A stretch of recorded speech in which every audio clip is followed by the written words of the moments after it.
Hello aspirants, नमस्ते। आप सभी का अपने इस यूट्यूब चैनल पर बहुत बहुत स्वागत है।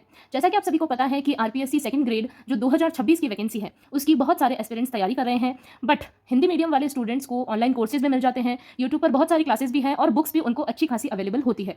बट मैं बात करूँ इंग्लिश मीडियम की, यानी कि जो इंग्लिश मीडियम स्टूडेंट्स हैं जिन्होंने अपनी सारी जितनी भी पढ़ाई है वो इंग्लिश मीडियम से की है और उनका मीडियम इंग्लिश है, उनको हिंदी बिल्कुल समझ नहीं आता है। जैसे कि मैं भी खुद भी एक इंग्लिश मीडियम एस्पिरेंट हूँ और जब मैंने सेकंड ग्रेड की तैयारी करना स्टार्ट किया था तो मुझे लगा था कि जैसे हिंदी में बुक्स अवेलेबल होती है वैसे इंग्लिश में भी मुझे मिल जाएगी और जैसे ऑनलाइन कोर्सेज बहुत सारे हिंदी मीडियम में अवेलेबल है तो मुझे इंग्लिश मीडियम में भी मिल जाएंगे। बट जब मैंने तैयारी करना स्टार्ट किया तो मुझे इंग्लिश मीडियम में कुछ भी कंटेंट अवेलेबल नहीं मिला। यहाँ तक कि जितनी भी मैंने बुक्स परचेज की वो सभी बुक्स मुझे हिंदी मीडियम यानी हिंदी लैंग्वेज में ही मिली और ऑनलाइन कोर्सेज में भी मैंने बहुत सारे देखे बट कोई भी इंग्लिश मीडियम में नहीं अवेलेबल था। तो ऐसे में क्या किया जाए, तैयारी को रोक दिया जाए या फिर कन्फ्यूजन में ही बैठा जाए? तो इसका एक सॉल्यूशन मैं आप लोगों को बताने वाली हूँ जो कि मैंने अप्लाई किया था, तो आप भी अपनी स्टडीज़ में अप्लाई कर सकते हैं। सबसे पहली बात, अगर मैं बात करूँ इंग्लिश मीडियम स्टूडेंट्स को तो उनको मेहनत डबल करनी होती है। हाँ जी, आपको कुछ भी इंग्लिश में मटीरियल अवेलेबल नहीं मिलेगा, आपको बहुत सी जगह से मटेरियल को इकट्ठा करना होता है। जगह जगह से बुक्स, मैटर, यूट्यूब हुआ, बुक्स हुआ, एनसीईआरटी, आरबीएससी, जहां से भी आपको मैटर मिलता है आपको अपनी डबल मेहनत लगानी होती है। मतलब आपको पकाया कुछ नहीं मिलेगा। आप कहीं भी देख लीजिएगा, कितने भी ऑनलाइन कोर्सेज आप देख लीजिएगा, बट आपको कहीं भी इंग्लिश मीडियम में कंटेंट नहीं मिलेगा,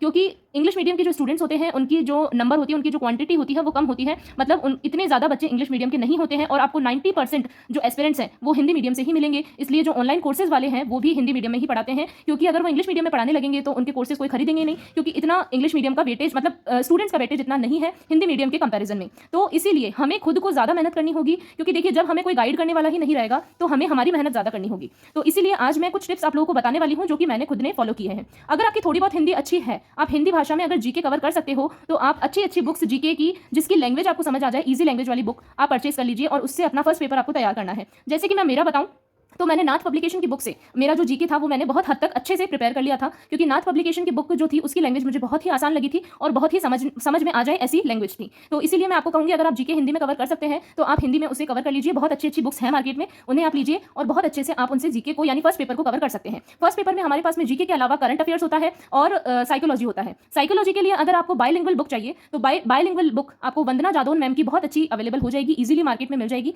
बहुत अच्छी साइकोलॉजी की बुक है जो कि आपको दोनों लैंग्वेज में मिलेगी, यानी आपको बहुत से डेफिनेशंस हुआ, बहुत से वर्ड्स, बहुत सी चीज़ें आपको इंग्लिश और हिंदी दोनों में मिलेगी, यानी आपको समझने में बहुत ज़्यादा आसानी होगी। तो साइकोलॉजी के लिए मैंने वंदना मैम की बुक प्रेफर की थी और वही यूज़ की थी और उसी से साइकोलॉजी प्रिपेयर किया था।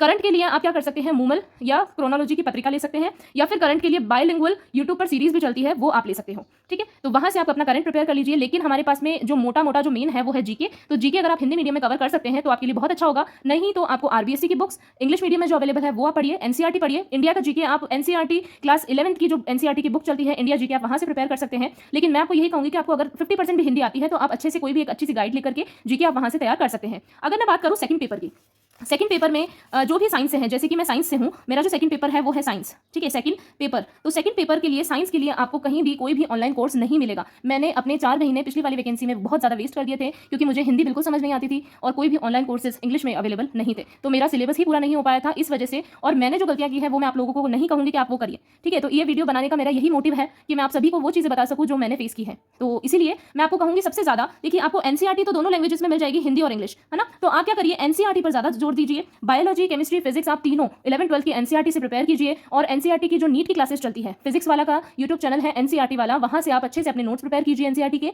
और वहां से जो भी, अगर आपको एनसीईआरटी की लैंग्वेज समझ नहीं आ रही है तो आप वहां से वीडियो देख करके और एनसीईआरटी को बहुत ईजी तरीके से समझ सकते हैं। तो मैं भी आपको वही कहूंगी, देखिए यूट्यूब एक ऐसा प्लेटफॉर्म है जो हमारे जैसे जो इंग्लिश मीडियम के बच्चे हैं जिनके पास में कोई कंटेंट नहीं है, वो बहुत ज़्यादा सफर कर रहे हैं, कंफ्यूज हैं, उनकी बहुत ज़्यादा हेल्प यूट्यूब करने वाला है। तो देखिए यूट्यूब पर आपको एनसीईआरटी के बहुत अच्छे अच्छे टीचर्स पढ़ाते हैं वहाँ पर बहुत अच्छे टेक्निक्स यूज करके। तो आप वहाँ से अपना एनसीईआरटी वाला पोर्शन 11-12 वाला सीनियर सेकेंडरी वाला आप वहां से प्रिपेयर कर सकते हैं। नेक्स्ट अगर मैं बात करूं तो ग्रेजुएशन पोर्शन के लिए आपको बीएससी फर्स्ट ईयर और थर्ड ईयर, सेकंड ईयर आपको नहीं लेना है, बीएससी फर्स्ट ईयर और थर्ड ईयर का आप जो भी बुक्स चलती है, जो भी आपके सिलेबस में टॉपिक दिए हुए हैं, आपको वहां से बीएससी वाली बुक से प्रिपेयर कर लेना है, क्योंकि बीएससी वाली बुक्स इंग्लिश मीडियम में भी आपको मिल जाएगी। बस आपको थोड़ी सी ज्यादा मेहनत करनी होगी। देखिए इंग्लिश मीडियम वाले बच्चों को कुछ भी पका पकाया नहीं मिलेगा, आपको बहुत सारा सर्च करना पड़ेगा, ढूंढना पड़ेगा चीज़ों को। और जिस तरीके से अपने आपको सेल्फ नोट्स बनाने होंगे, और मैं आपको बता सकती हूँ कि मतलब आप मानोगे नहीं, मैंने 2025 वाली वैकेंसी में जहाँ से भी मुझे कंटेंट मिला, मैंने बायोलॉजी के खुद के हैंड रिटन नोट्स बनाए थे, एनसीईआरटी और एनसीईआरटी के अलावा भी मुझे जहाँ से जो भी कंटेंट मिला तो मैं वहाँ से अपने हैंड रिटन नोट्स बनाती थी। तो मैं आपको वही प्रेफर करूँगी कि टाइम वेस्ट करने से अच्छा है कि आप अपने सोर्सेज, अपना मैटर इकट्ठा कर करके रखें। इकट्ठा आपने एक बार कर लिया, ठीक है, मैंने आपको बता दिया एनसीईआरटी कर लीजिए। अगर आप एनसीईआरटी परचेज नहीं कर सकते हैं तो प्ले स्टोर पर आपको ऐप मिल जाएगा एनसीईआरटी बुक्स। एनसीईआरटी बुक्स आपको बहुत अच्छा ऐप है, फ्री में आपको सभी एनसीईआरटीज मिल जाएगी वहाँ पर पीडीएफ, मतलब उस फॉर्म में। आप उधर से एनसीईआरटी को डाउनलोड कर लीजिए और आप उन्हें ऑफलाइन भी पढ़ सकते हैं फिर, ठीक है। तो आप एनसीईआरटीज इस तरीके से जो परचेज नहीं कर सकते हैं, ठीक है, तो वो कर लीजिए। अगर आपको कहीं से एलिन के मॉड्यूल्स मिल जाते हैं, एलिन के अगर आपको मॉड्यूल्स मिल जाते हैं तो वो आपको जरूर पढ़ने हैं, क्योंकि उससे बहुत ज़्यादा आपकी हेल्प हो जाएगी। केमिस्ट्री के लिए अगर आप ग्रेजुएशन वाला, आपको कुछ भी पढ़ने की जरूरत नहीं है, क्योंकि पूरा पेपर एनसीईआरटी से ही बनता है। तो केमिस्ट्री के लिए मैं आपको यही कहूँगी कि आप एनसीईआरटी यूज़ करिए, और बाकी सब्जेक्ट के लिए जैसे कि बायोलॉजी और फिजिक्स के लिए आप एनसीईआरटी प्लस ग्रेजुएशन की जो बुक्स चलती है सीबीएच की, और इस पब्लिकेशन की सीबीएच की आप बुक्स ले सकते हो, इंग्लिश मीडियम में आपको मिल जाएगी। फर्स्ट ईयर और थर्ड ईयर पे आपको फोकस करना है, और अपना कंटेंट आपको खुद ही इकट्ठा करना पड़ेगा, क्योंकि आपको कहीं भी इंग्लिश मीडियम में नहीं मिलेगा। आपको सब कहेंगे कि बायोलिंगुअल है हमारा, ये है वो है, बट आगे चल के वो हिंदी में ही मिलने वाला है आपको, ठीक है। तो ना आपका समय आप वेस्ट ना करें। आप फर्स्ट पेपर को, अगर आपका फर्स्ट पेपर देखिए साइंस बैकग्राउंड से जो भी होते हैं उनकी जीके बहुत वीक होती है, तो मैं आपको यही सजेस्ट करूंगी कि पहले आप, जैसे कि अभी अक्टूबर, नवंबर और दिसंबर, आप 3 महीने अच्छे से आप फर्स्ट पेपर को दे दीजिए, साथ में आपको सेकंड पेपर भी लेकर के चलना है। चाहे तो आप मेरा जो वीकली शेड्यूल है वो भी फॉलो कर सकते हैं, मैं आपको हर वीक प्रोवाइड करवा रही हूँ मेरे यूट्यूब चैनल पर, और आप मुझसे जरूर जुड़ जाइएगा, क्योंकि मैं भी आपकी तरह ही एक English medium second grade aspirant हूँ,